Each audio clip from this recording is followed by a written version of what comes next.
جب بھی انسان کے ساتھ کوئی واقعہ یا حادثہ پیش آتا ہے تو وہ اس پر دو طرح کا اثر چھوڑتا ہے۔ ایک تو جسمانی تکلیف ہوتی ہے جسے وہ کسی حد تک برداشت کر لیتا ہے، ایک اس کا نفسیاتی دھچکا اس چیز کا اس کو پہنچتا ہے جس سے وہ ساری زندگی نہیں نکل سکتا۔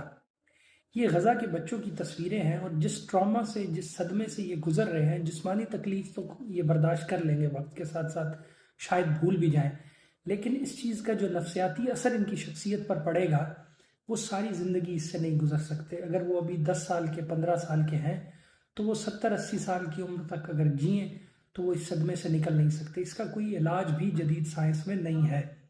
اس کاؤنسلنگ کی جاتی ہے لیکن اس کا اثر وقتی ہوتا ہے، پرماننٹ نہیں ہوتا۔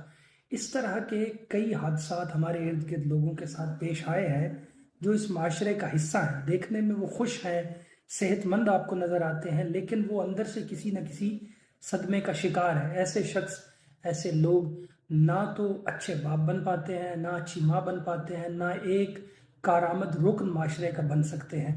اس لیے جسمانی تکلیف سے زیادہ ان چیزوں کا زیادہ خیال رکھنا چاہیے۔ جدید ترقی یافتہ ملکوں میں اس چیز کو بڑی اہمیت دی جاتی ہے، لیکن ہمارے ہاں اس چیز کی کوئی اہمیت ہے نہیں، حالانکہ یہ تکلیف جسمانی سے کئی گنا زیادہ ہے۔